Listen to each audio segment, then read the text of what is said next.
Hello, and welcome to the Let's Talk podcasts. This week, we're talking to Deepa Natarajan, executive coach, entrepreneur, speaker, and more importantly, founder of Meet My Potential. Deepa, welcome to the show. Pleasure to have you. Thank you, Susie. Thank you for inviting me. Pleasure. Today, we're going to be talking about rethinking leadership, changing the paradigms of the way we live, and driving sustainable change. Deepa, you've dedicated a lot of your career to understanding people, understanding change, understanding personal transformation more deeply. And, this is where we met on those subjects. We share our passion for these subjects. And I like to think that what we do together creates more innovative solutions and a different type of approach. And I know that you have your own personal innovative approaches on this subject. But before I ask you to talk about that, can you tell our listeners a little bit more about Meet My Potential and what inspired you to found it? Well, several things inspired me to found it. One, I would have never got on the journey of personal development if I had not faced challenges. Mm-hmm. And these were not technical challenges, these were challenges that I faced with other human beings. Difficult challenges. Exactly. And I said I want to understand the human brain, like it was because I'm basically an engineer, and it's like, okay, I have this part that I don't understand. Let me go to one coaching program and let me understand a little bit how the human brains work, and then let me come back and apply it to my leadership role. And that's how I actually started, and then I just fell in love with human beings, understanding them, and I'm still trying to understand. And then my whole journey in the last 10 years has I've spent a lot of time, money, and energy Mm-hmm. in a lot of leadership programs and coaching programs, and also researched on my own how people can make changes in their lives, both personally and professionally. And so that's how actually Meet My Potential came about. But what is Meet My Potential? In one simple statement, Meet My Potential is all about meeting that potential which is there within you. Yeah. Which It's not you're, something outside, like I have to uh-huh. reach that, Mm-hmm. right? And Yeah. it's about cutting through that noise, because over the years, as we get socialized and as we develop, we picked up a lot of noise. And I like Mm. to look at it as like, there are lots of cobwebs around us, and we Clearly. don't see ourselves in the mirror, Yeah. and we don't see that beauty in us. And for me, meeting that potential inside us is actually removing those layers of cobweb so we can actually see us. Yeah. Okay. So you're starting from the hypothesis that everybody has potential that remains unlocked if they don't go inside. Is that right? Absolutely. Uh-huh. Yeah. You Yeah. watch a baby in a park and you go like, oh, he's so cute. Oh, she's so adorable, right? And we're all like that. Mm. And I like what you were saying about technical challenges and the sort of softer, more adaptive challenges in terms of understanding the human being. That sounds like a very interesting and a very intricate journey you've been on. What's the biggest learnings that you take from that journey? When you approach leadership Mm. from that point of view of technical challenge, I could see myself going into these different leadership programs and saying, and sitting at the front right next to the teacher and saying, give it to me, let me understand everything so that I can actually go and help my clients, Mm-hmm. right? Mm-hmm. And there is that arrogance in that. Yeah. Yeah. And just for our listeners, what do you mean by technical challenge? Can you just come back to that definition you've made of technical challenge, which, we always use this language, but I think it's interesting. Right. So a technical challenge is a challenge that you can solve quite easily with expertise, Okay. with time, and Mm-hmm. with money. Mm-hmm. The car is broken down. You go to a garagist. He's got the expertise. He's got the time, and you've got the time and the money, and you can just solve that. Mm-hmm. Okay. So it's the easier part of problem solving. Let's put it that way. It, Exactly. it Exactly. reminds me of Aretha Franklin when she says, there's no point in going up the smooth side of the mountain because there's nothing to hold on to. and I think it's interesting around, the challenging paths we can set for ourselves to change the way we see ourselves and the way we do things. So what does meet my potential do then? Clearly unlock potential. How do you do that? Well, Million dollar it's question. so how do we unlock potential? I think there's several ways and several journeys, but the Hmm. first question is like, who do I help?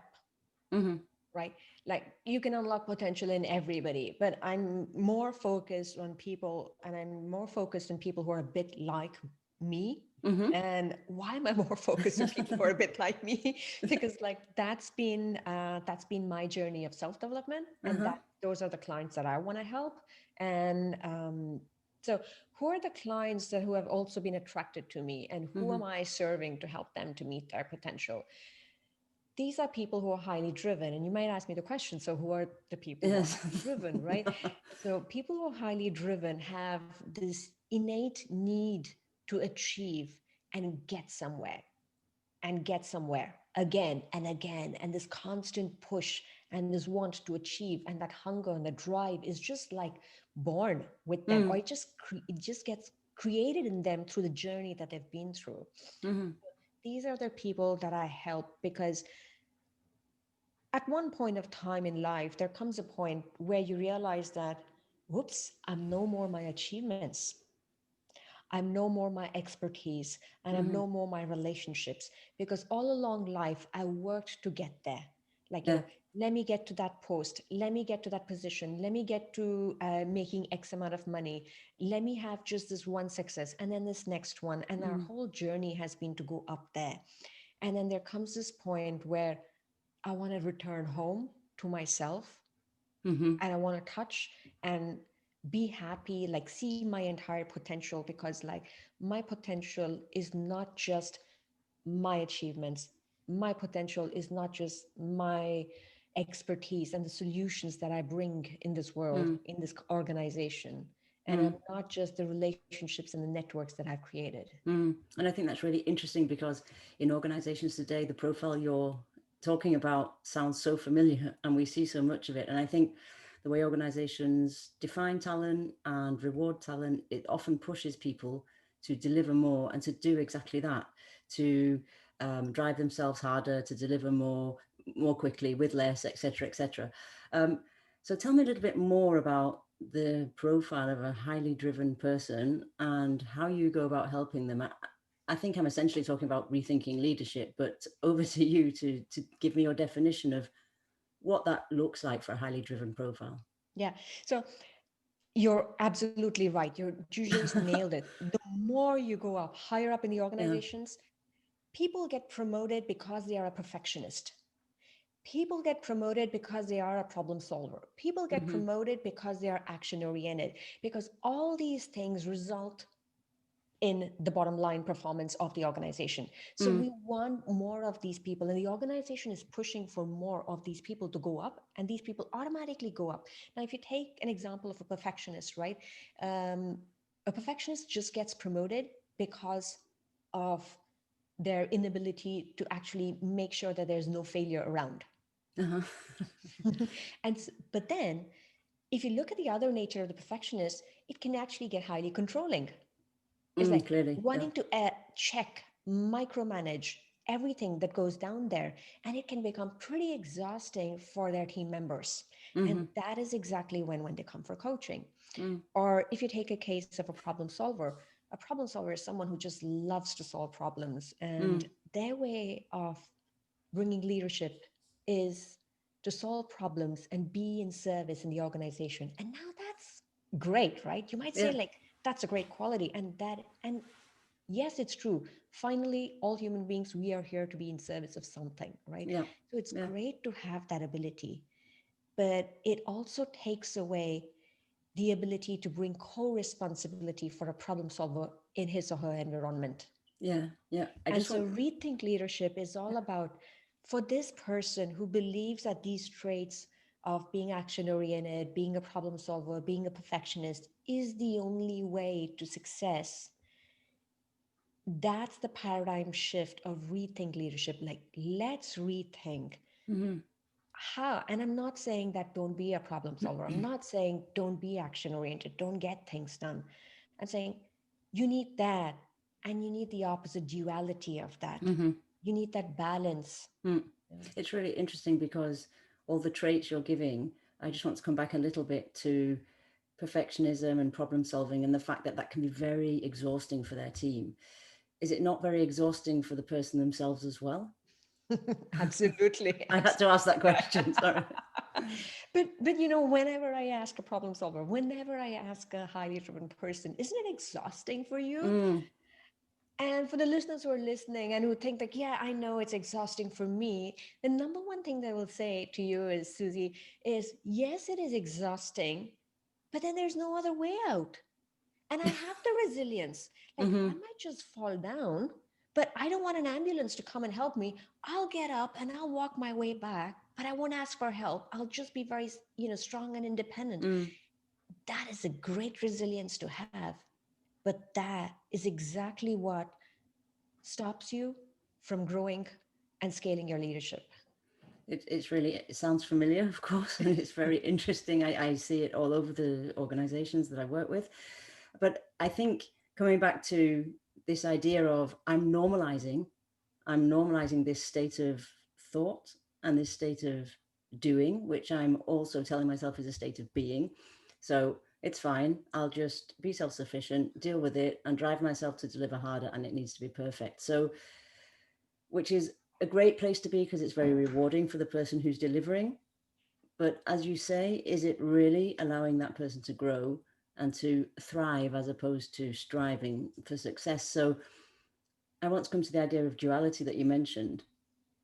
It's very interesting in terms of, can you explain a little bit more what you mean by duality and how that serves the person as well as their leadership? Yeah. And if I may, before I even go to the Of course. duality, like I want to actually emphasize a little bit more on how problem solvers actually think. Like I created this assessment where people can Hmm. identify. So for your listeners, if people are keen to know, I want to know what's my profile type. Am I a problem solver? Am I a perfectionist? Am I a future focused person? Like, what are my traits of a highly Hmm. driven person? Like, happy to share my assessment there with you. But, Excellent. Thank you. the way the problem solvers, the thinking patterns are a bit like this is that I'm the only one to solve the problem in this organization. And I Hmm. take on this responsibility, which almost becomes like a burden on my shoulders.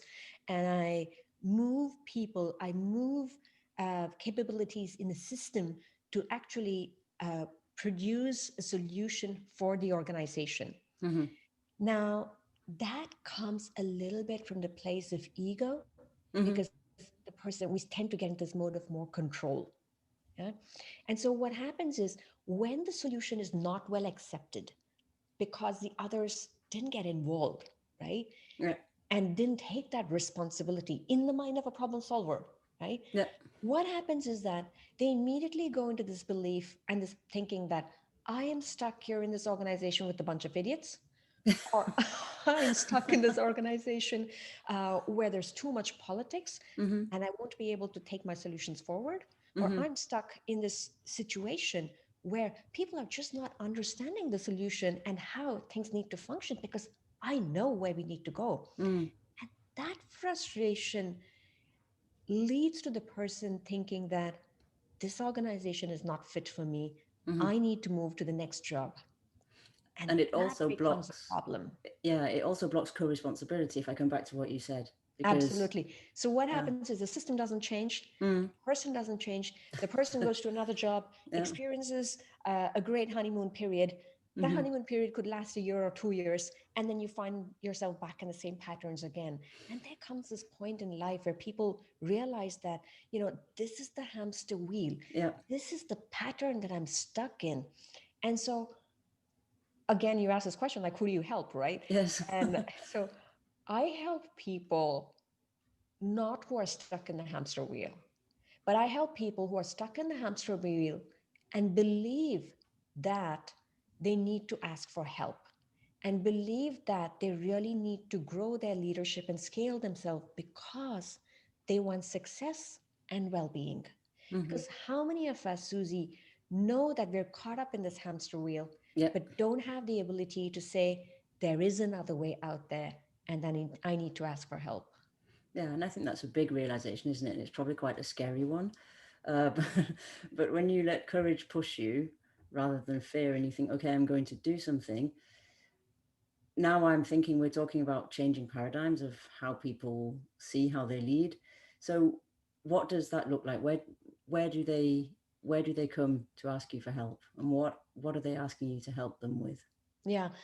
And I think that awareness shift is that jolt that comes. Like, Yeah. it didn't come to me. Like, I was having all these traits of this highly, and I was a highly arrogant person. I can still be arrogant. And I'm not like, humility is not my best friend. Okay.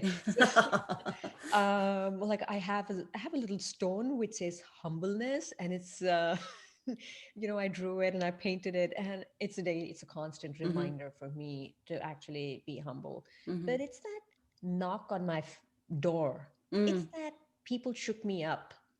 People gave me feedback. People Mm. told me that I was arrogant. People told me that, and I also felt the pain of it. Like, I was fatigued, and Yeah. I used to get physically sapped of energy. Mm. And I realized that's not the life I want to lead. And I Mm. want to actually lead a life where I don't give up on success and Okay. achievements. And I Yeah. realized that I want that, and I want well being, and I want to walk in the nature, and I want to Mm. enjoy this planet. Right. Yeah. And so when you get that, right, when you reach that place, Mm. um, what does it actually look like? And so the first thing is like to understand and to get to know, like, what are my drivers, like what are my Mm. thinking patterns, what are my assumptions, what are my beliefs, and how am I actually functioning, like having an understanding of that. And then creating a plan which is like really strategic. And I'm saying creating a plan which is not just a technical plan. Uh-huh. um, and when you say, okay, let's take the case of a problem solver, because we've been talking about that, right? Yeah. And so let's say we want to bring more co-responsibility in the system, right? Mm.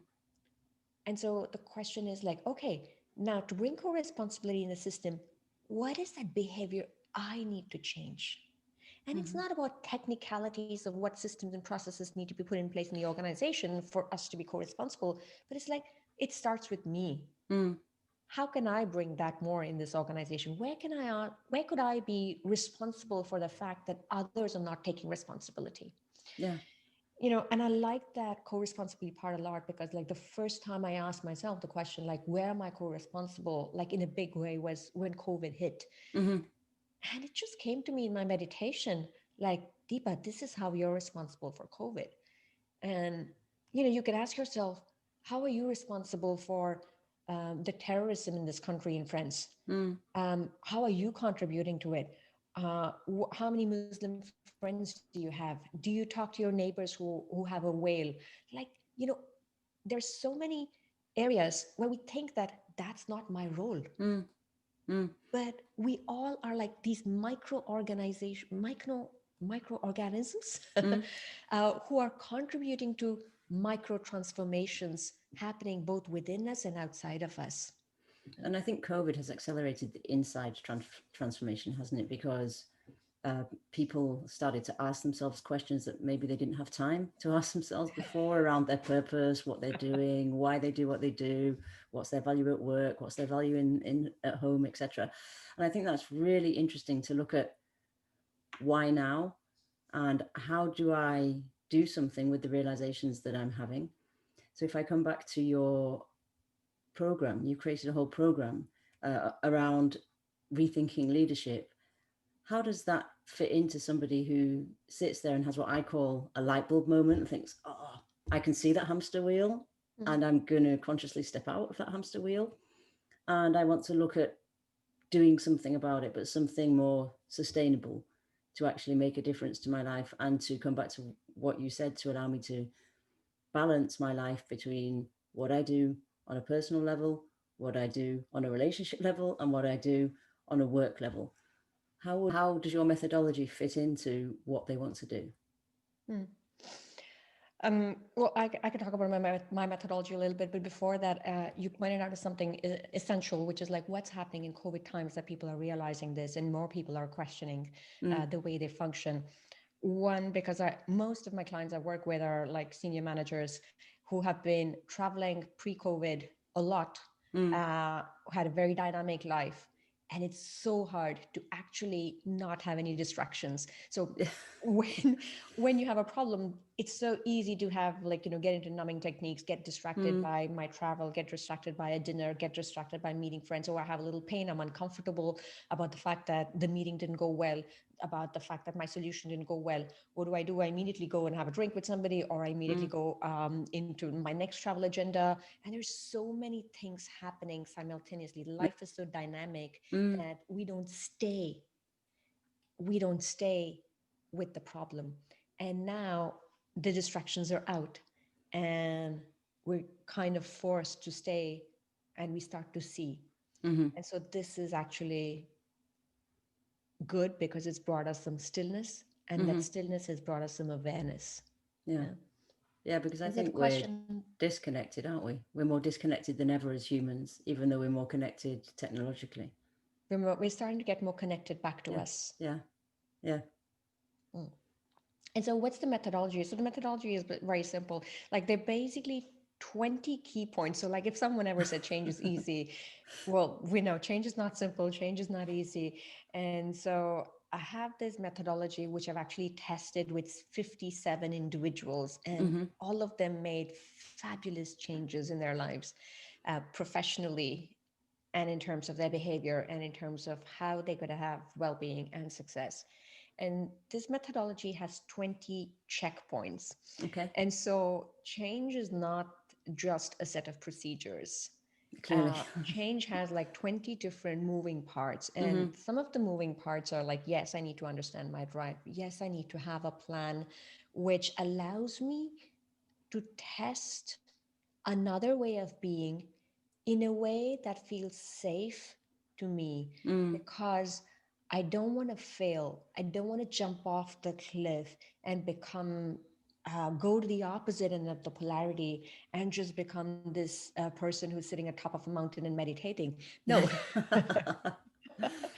And the one of the important factors, especially, is everything changes when I change.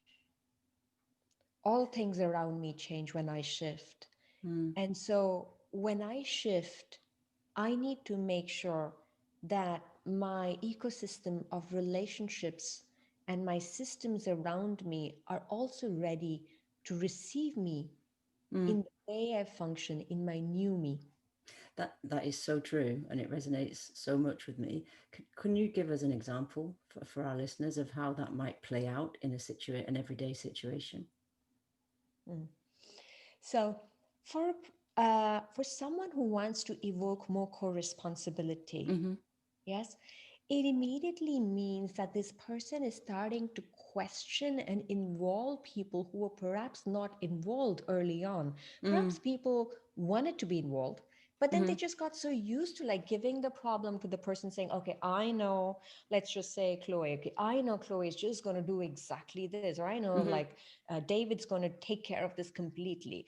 But when the person starts to say, I'm going to now evoke co responsibility in the system, he's going to start to go and question and involve people and slow down the systems mm-hmm, a little bit.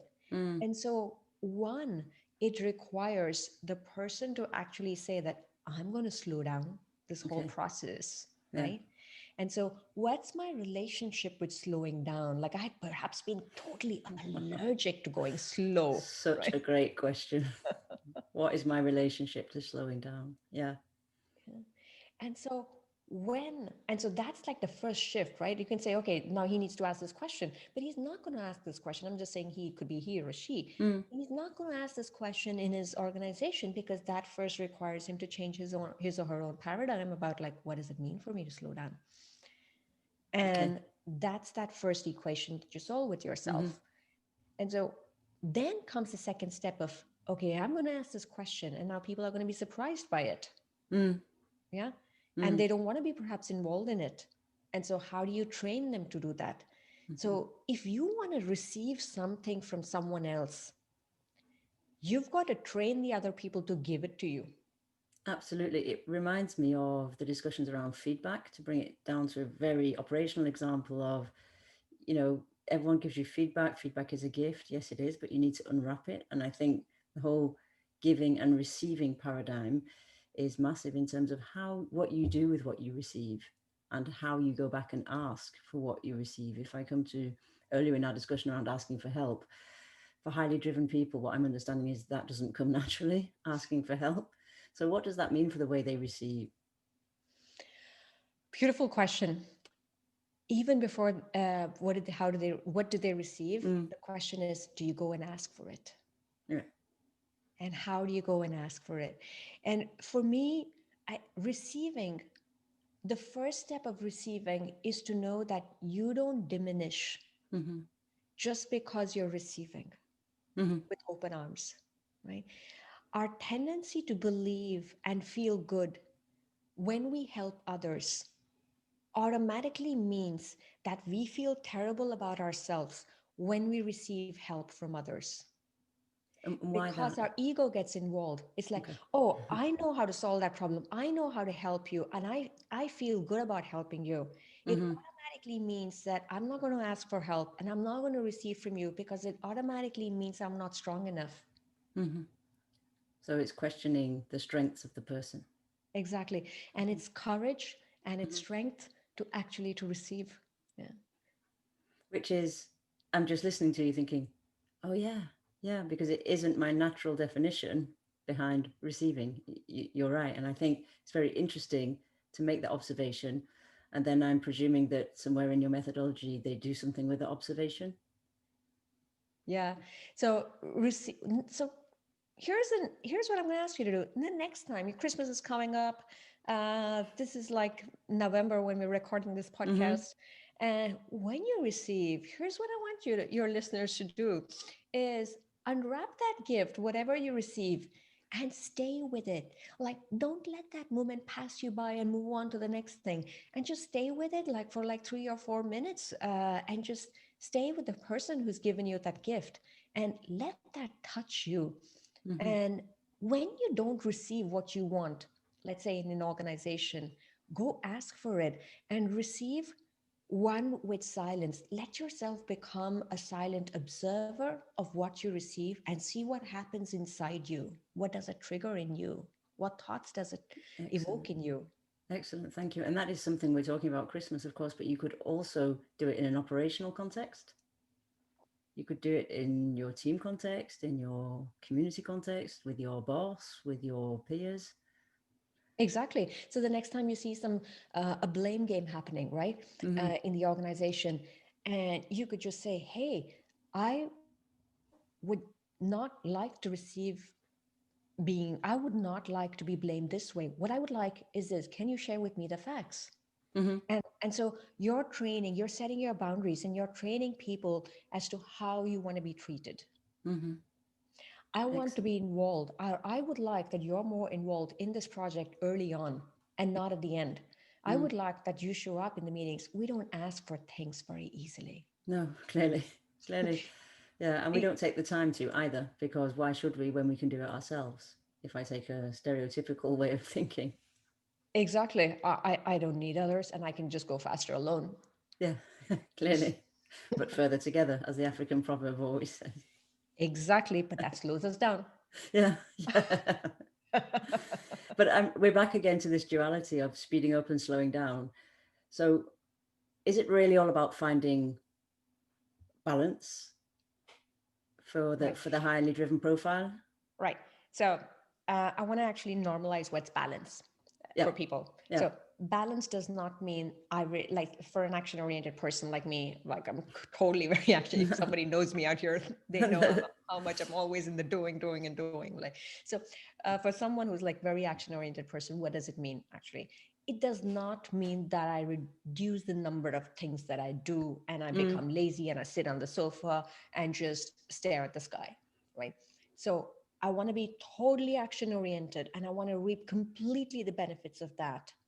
And at the same time, I want to practice as much stillness as possible, mm, right? So if I'm meditating 10 minutes a day, no, that's not enough. I know that I'm not reaping the benefits of stillness. So I mm, want to actually give myself stillness, time for stillness for 2 hours a day. So how do I get to like 2 hours a day of stillness and be completely in the action? And that's the balance of the duality. It's mm, not the balance in terms of like I reduce uh, the amount of push I give on the accelerator towards being action oriented, Mm, but it's like, how do I push that? And how do I push the buttons also in terms of, or going towards stillness? yeah. And that's the duality and the balance. Yeah. And how do I find 2 hours, 2 whole hours for stillness? I mean, I think, that's around how much value you put around how much time you put aside for yourself, because stillness is essentially time for oneself, isn't it? Time to go inside, let's put it that way, whether it's via meditation or yoga or journaling or any of those things. Yeah, that's exactly how I think a lot of times, and I used to also think, how many times, and we know all human beings, the first decision is made at an emotional level, and then we look for data to actually Yeah. justify all our Yes. decisions, Yeah. right? How many times has it happened, at least to me, and I'm sure to my listeners, to our listeners out there, Mm, like that you're cycling in the forest, you're walking in the forest, and suddenly, boom, a message comes to you, an idea comes to you, and that tells you like that's the right way to go. mm. And then you come back and then you immediately take the action for that. Now you don't have data points to actually validate that decision that you've taken. Unfortunately not. No, it's a little bit Exactly. uncomfortable. Yeah. Exactly. And if you look at like senior top executives, they don't have enough data points either. Like Mm, no matter how much analysis and everything that has been done, they also tap into their intuition a lot. And of course. stillness allows us to tap into our intuition, things that we can't tell intuitively. Mm, And this is like the Western world where we've been brought up with, where everything is a very discrete element, and I put data points together, I analyze, and I come to a conclusion. mm, Whereas the Eastern way of education in India, like I remember my mom used to tell me, like very simple things like, oh, what's that? And I used to learn, oh, that's a bird. And that's how I learned the word bird. But I didn't look at a book and say, oh, that's a bird, and this is an umbrella. And mm. then she would ask the next question, like, where's the bird going? It's going to that tree. Oh, what's there on that tree? There is a nest. And so I learned so many words, right? A tree, a nest, eggs. Um, and so, which actually means that everything is interrelated and interconnected with each Mm, other. yeah. And that's the Eastern philosophy of everything that exists, it coexists in relation. Like we are here in relationship with objects, with nature, with human beings, Mm, and in this galaxy. And stillness allows us to actually tap into something much bigger. mm. And I love that. I love that. As you know, I'm a big believer in systems and human systems more particularly, and how we remain interconnected. So both with ourselves, if I take your, with your spiritual energy, with what's going on with our relationships, but also with objects and with our purpose. And what is our vivid vision? Where are we going, and why? And to come from that future as opposed to coming from the past. Um, Time is flying. I'm going to wrap up. Otherwise, we could talk all day.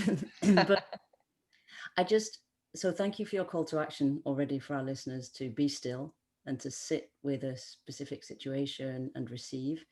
What would be your last recommendation to our listeners for those who are having a realization as they listen that maybe they're in a wheel and they want to step out?